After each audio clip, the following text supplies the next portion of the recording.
Lucas, busy ka ba? Nagtaas ng tingin ang lalaki mula sa kanyang ginagawa sa laptop.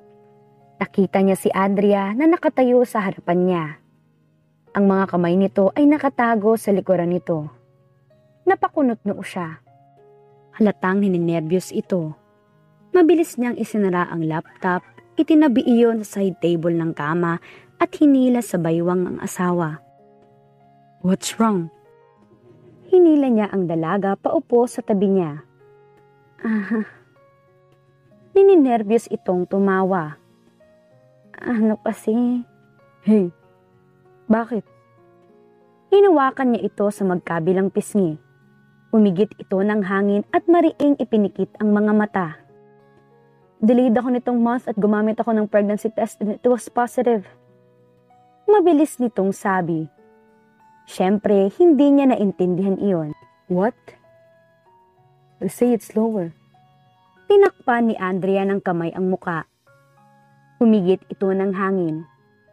Ibinaba ang kamay pagkatapos ay tumitig sa kanya ng seryoso. Lucas, simula ulit nito. Delayed ang period ko nitong nakaraang buwan at gumamit ako ng pregnancy test at positive ang resulta. I think I'm pregnant. For 3 whole seconds, hindi nakapagsalita si Lucas. His mind suddenly went blank. Ang tangi niya lang nagawa ay tulalang tumitig sa maganda nitong mukha. At bago pa niya namalayan, ay biglang nanlaki ang kanyang mata. Are you serious? He laughed. We're going to have a kid? That's awesome. Kinabig niya si Andrea at mahigpit na niyakap. Nanginig at halatang nininerbiyos pa rin. Tumawa ito. Tama ka, Lucas. It's awesome. Inilayo niya ng kaunti ang katawan dito pero hindi inalis ang yakap. Punta tayo bukas sa doktor. Aniya, malapad pa rin nakangiti. Pero sa susunod na araw na lang, ay gagawin ako bukas. Okay. Ikaw pong masusunod, mahal na prinsesa. Nakangiti pa din na saad ng binata. Lucas, yung tungkol sa offer mo, narinig niyang sabi nito. He couldn't help but smile again. Sa palagay niya, hindi pa siya nagiging ganito kasaya sa buong buhay niya. Payag na ako. Let's do this for real. Kinagat niya ang labi para pigilin sa sobrang pagngiti. Thank you. Pinasaya mo ako ng sobra, Andrea. Una, saka alam mong magkakaanak na tayo, tapos ngayon, sa pagpayag mo na totohanin natin ang kasal. Wika niya at siniil ito ng halik at marahang humaplos ang kamay niya sa likod ng asawa. Lucas. Sorry. Mabilis niyang binawi ang kamay pero hinawakan ito ni Andrea. No. Okay lang. Wika nito. Ang mga mata ay malamlam at tila inaantok. Nanlaki ang mga mata niya. Pagkatapos ay napalunok siya. Are you sure? Kinagat nito ang labi. Yes. Sigurado ako. Hindi mo kailangang pilitin ang sarili mo, Andrea. Hindi natin kailangang magmadali. Gusto niyang sampalin ang sarili nang sabihin iyon. It was a dream come true and here he was acting old gentleman when every cell in his body was screaming at him to take her. Tila nahahalata iyon ni Andrea. You're so sweet. Anito habang hinaplos ang kanyang pisngi. Siya naman ang ninerbiyos na napatawa. Not as sweet as you. Bumaba ang mga labi nito sa kanya at marahan siyang hinalikan. Ipinikit niya ang mga mata at ninamnam ang halik na iyon. Sa pagkakaalam ni Lucas, ito ang unang beses na ito ang unang humalik sa kanya. It was one of the most marvelous feelings he ever had. Andrea. Wika niya. Hinayaan niya ang sariling bumagsak sa kama. Malaya nilang pinadama sa isa't isa ang tinitibok ng puso nila. Hinalikan niya ito sa noo, sa talukop ng mata, sa tungki ng ilong, sa pisngi at sa labi. The first time we did it, di ko masyadong maalala. Wika niya na pinagmasdan ng dalaga. Tonight, I wanna make sure I remember all the details. Muli ay hinalikan ni Lucas ang asawa na buong puso na tinugon ni Andrea. Tila sila sumasabay sa tugtugi na sila lamang dalawa ang nakakaalam hanggang sa marating nila ang sukdulan ng kaligayahan. Kumusta naman ang buhay may asawa, Andrea? Nakangiting tanong sa kanya ni Alden habang nagluluto ito ng itlog sa counter. Okay lang. Mabait si Lucas. Sagot niya habang nagsusukat ng cream at sugar. Ito ang dahilan kaya hindi siya makapunta sa doktor ng araw na iyon. Tinawagan siya ng mga kaibigan ng asawa noong isang araw pa para sabihing magkakaroon sila ng surprise party para sa belated celebration ng birthday nito. Kaya narito ngayon sina Alden, Akiro at John sa pad nila para tulungan siyang mag-prepare. Si Alden na isa palang gifted chef sa kabila ng pagiging businessman ang nakatokang tumulong sa kanya sa kusina. Yes. Anang kausap. Siya talagang pinakamabait sa amin. Sa unang tingin ay parang si Akiro. Pero wag ka, madalas smoothie din yun. Si Lucas talagang mabait. Uy, narinig ko pangalan ko. Untag ni Akiro. Pumasok ito sa kusina at umupo sa harap niya sa counter. Totoo naman hindi talaga ikaw pinakanay sa ating lahat. Sabi ni Alden. Nagkibit balikat lang ito. Generally, akong pinakamabait. Si Lucas kasi selective. Mabait lang sa taong gusto niya. Bahagyang napakunot noo si Andrea sa narinig. Ano yun? Untag niya. Kumuha ito ng isang chocolate truffle sa counter at kinagatan iyon. Uy, ano ba? Saway rito ni Alden pero di nito pinansin. Well, simula ni Akiro habang umunguya. You see, sa aming mga kaibigan niya, talagang mabait siya. He would give anything. Do anything for his friends. Siguro kasi, parang kami na talagang pamilya niya. Sabat ni Alden.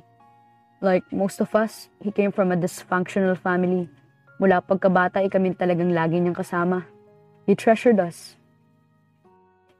Totoo yun. That guy would go to extremes for his friends. Si Akiro ulit. Noon, gusto niyang maging student council president ng school. Kaya lang kasi itong si Alden ay pressured maging student council president sa mga parents niya. Hindi nagdalawang isip si Lucas at nag-give way. Oo, totoo yun. Sabat ulit ni Alden. Tapos, nung college naman kami, inako niya yung kasalanan ni Akiro. Para lang wag mabigyan ng disciplinary notice yung kaibigan namin. May scholarship kasi ang lalaki na to noon papuntang ibang bansa at di pwedeng magkaroon ng mga disciplinary notice. Kaya si Lucas ang umako. Akala mo ako lang Irap nito sa kaibigan. Akira laughed. That's true. Marami talaga kaming utang na loob kay Lucas. Minsan nga parang naabusan na rin namin siya. Kaya nag-aala rin kami sa kanya. Masyado niya kasing iniisip lagi to the point na kahit sarili niya na ang dehado, kahit masakit pa sa kanya, gagawin pa rin niya para lang sa amin. Para lang di kami masaktan o magulo. He would willingly take the blame or make the sacrifice. Even if he really hated it, gagawin pa rin niya. If it would make us feel better or happy. Yeah, martyr kasi minsan yung asawa mo, Andrea. For the most part of his life, laging kaming iniisip at inuuna niya. Kaya ngayon na nag-asawa na siya, natuwa talaga kami. Ngayon, sigurado kami. Sarili na niyang kaligayahan ang laging uunahin. Really happy for him. There was a genuine smile on Alden's face. Hindi niya magawang tingnan ang mga ito sa mata. Andrea, by the way, untag ni Akiro sa kanya. Itong chocolate truffles, huwag mong papakain kay Lucas. May allergy siya sa chocolate. Nagkakarashes siya kapag nakakakain kahit konting chocolate lang. Natrauma siya nung mga bata pa kami. Pustahan kasi kami ng paramihang kumain ng chocolate. Naalala mo yan, Alden? Yeah, ikaw may pakana nun. Nagsuka pa nga tayo pero si Lucas ang pinakamatindi. Pagkatapos ng nangyari, natrauma na siya sa chocolate. Makakita lang ito matayo na ang balahibo. Tawa nito. Kaya bawal ang chocolate sa kanya, Andrea. I hated it with a passion. Andrea, are you okay? Naramdaman niya ang paghawak ni Andrea sa kanyang balikat. You look a little pale. Huh? I do? Absent-minded na hinawakan niya ang pisngi. Iniwas niya ang tingin dito. Hindi niya matingnan ang mga ito sa mata. Ang buong katawan niya tila nanlamig sa mga sinabi ng kaibigan ni Lucas. Even if he really hated it, gagawin pa rin niya if it would make us feel better or happy. Iyon lang ang paulit-ulit na tumatakbo sa isip niya ng mga sandaling iyon. Masakit ang lalamunan sa mga emosyong biglang lumukob sa kanya. Pinagmasdan niya ang chocolate truffles. Hindi pala pwedeng kumain ng chocolate ang kanyang asawa. Napagod ka ba? Narinig niyang tanong ni Lucas pagkahiga nito sa tabi niya sa kama. Iniyakap nito ang braso sa kanyang bewang. Pasensya na, maingi talaga sina Alden. Masuyo nitong hinalikan ang kanyang noo. Every year talaga ay may surprise party sila para sa birthday ko, which was kinda crazy. Dahil hindi na yun sorpresa kasi inaasahan ko naman na. Bahagya itong natawa. Hindi maitatago ang fondness sa boses nito habang nagkikwento tungkol sa mga kaibigan. Napalamlam ang mga mata ni Andrea at hindi niya napigilan ang isang malungkot na ngiti. Niyakap niya ang asawa at isinubsob ang mukha sa balikat nito. You really love your friends, don't you? Bulong niya. Nilaro ng mga daliri nito ang kanyang buhok. Yes, they've been my family ever since. I would do anything for those guys. Sagot nito. Kinagat niya ang labi. Kahit na masaktan ka, even if you really hated it, even if you don't like what you have to do? Tanong niya. Nagkibit balikat ito na para bang walang kaso iyon. Yeah, I guess. Anito. I wouldn't mind being hurt or sacrificing anything if it's for them. Smiling sadly, ipinikit niya ang mga mata.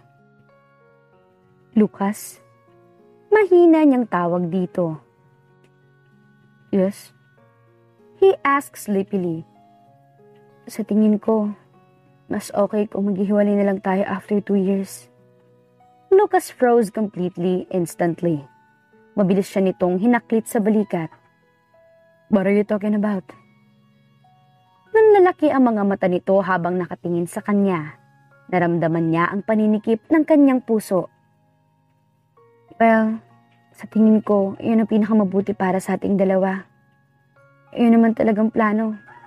Nagpakasal lang tayo para kina Ate Clarissa at Kuya Jason. Hindi natin kailangang magsama habang buhay. What are you talking about, Andrea? I want out of this relationship, Lucas. Hindi niya namalayan ang pagpatak ng luha. Bumalik na lang tayo sa dating buhay natin. Kalimutan na natin lahat ng to. Ituloy natin ang plano. I don't want to stay with you. Andrea. The intensity of his anger was alarming, but the tears continued flooding her eyes. I mean it, Lucas. Iyak niya. I want an annulment after 2 years. Ayokong ituloy ang relasyong to. About the child, we can have joint custody pero di dahilan yun para manatili tayong kasal. Never. I will never annul our marriage. I don't care. I don't want you to stay with me. Why are you doing this? Puno ng sakit ang boses ni Lucas. Ano bang nangyari? Or okay? May ginawa ba akong mali? No, Lucas, you were great. She sobbed. Too great. Too good. Too nice. Wala kang kasalanan, Lucas.